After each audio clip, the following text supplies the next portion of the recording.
Dalam sejarah Romawi yang penuh ambisi dan penaklukan, ada kisah-kisah yang tidak hanya mencerminkan kejayaan, tetapi juga kekalahan yang menjadi pelajaran abadi. Salah satu peristiwa tersebut adalah Pertempuran Carrhae, sebuah tragedi besar yang memperlihatkan keangkuhan dan kesalahan perhitungan dari Marcus Licinius Crassus, salah satu tokoh paling berpengaruh di Roma. Kisah ini menjadi simbol ambisi tanpa batas yang membawa kehancuran. Mari kita selami salah satu momen paling mengguncang dalam sejarah Romawi ini.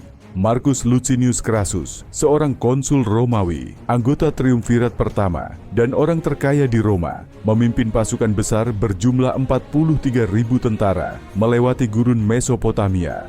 Digoda oleh impian kejayaan militer dan kekayaan, Crassus memilih untuk menyerang wilayah luas Kekaisaran Parthia. Tanpa persetujuan resmi dari Senat Romawi, Crassus melancarkan kampanyenya dengan pendanaan pribadi. Keyakinannya didorong oleh keberhasilan sebelumnya Legiun Romawi melawan kekuatan timur seperti Pontus dan Armenia, membuatnya menganggap Parthia akan sama mudahnya. Setibanya di Suriah, Crassus menerima tambahan 6.000 kavaleri dari Artavasdes, Raja Armenia, yang menyarankan untuk melalui Armenia guna menghindari gurun. Namun Crassus menolak saran tersebut dan memilih jalur langsung melalui Mesopotamia untuk merebut kota-kota utama. Menanggapi invasi ini, Raja Parthia Orodes II membagi pasukannya.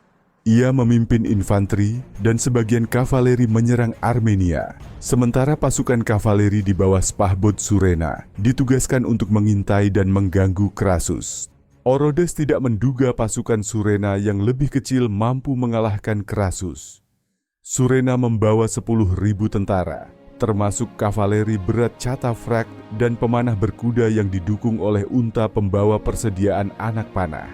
Saat mengetahui keberadaan pasukan Parthia, Crassus panik. Cassius, komandan bawahannya, menyarankan formasi tradisional dengan infanteri di pusat dan kavaleri di sayap. Awalnya Crassus setuju, namun ia kemudian memilih formasi bujur sangkar untuk perlindungan, meski mengorbankan mobilitas.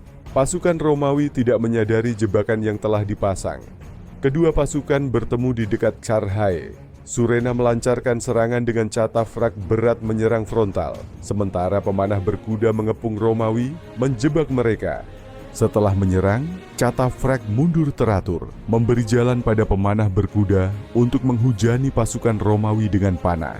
Infanteri Romawi, meski terlindung oleh perisai, tidak mampu bergerak cepat untuk melawan kavaleri ringan Parthia. Surena memastikan pasukannya tidak kekurangan panah dengan persediaan dari karavan unta. Crassus mengirim putranya Publius dengan ribuan kavaleri dan infanteri untuk melawan pemanah berkuda. Namun, pemanah berpura-pura mundur, memancing Publius menjauh dari pasukan utama. Ketika terisolasi, pasukan Publius diserang catafrak Parthia dan pemanah berkuda. Publius akhirnya bunuh diri, sementara pasukannya dihancurkan. Melihat kepala putranya ditombak, Crassus memerintahkan serangan umum. Namun, pasukan Parthia terus mengepung dan menghancurkan formasi Romawi. Ketika malam tiba, Crassus dan sisa pasukannya mundur ke Carrhae, meninggalkan ribuan tentara yang terluka. Keesokan harinya, pasukan Parthia membantai tentara Romawi yang terluka. Surena mengirim utusan menawarkan gencatan senjata. Namun pada pertemuan tersebut, terjadi konflik yang menyebabkan Crassus dan para jenderalnya terbunuh. Sebagai simbol penghinaan, orang Parthia menuangkan emas cair ke tenggorokan Crassus. Sisa pasukan Romawi di Carrhae mencoba melarikan diri, namun sebagian besar ditangkap atau dibunuh. Dalam salah satu kekalahan terbesar Romawi, sekitar 20.000 tentara tewas dan 10.000 lainnya ditawan, sementara korban Parthia sangat minimal. Terima kasih telah menyaksikan video ini.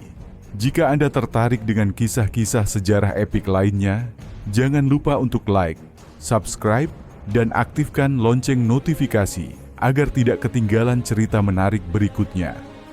Tinggalkan komentar Anda di bawah dan bagikan video ini kepada teman-teman Anda. Sampai jumpa di episode selanjutnya.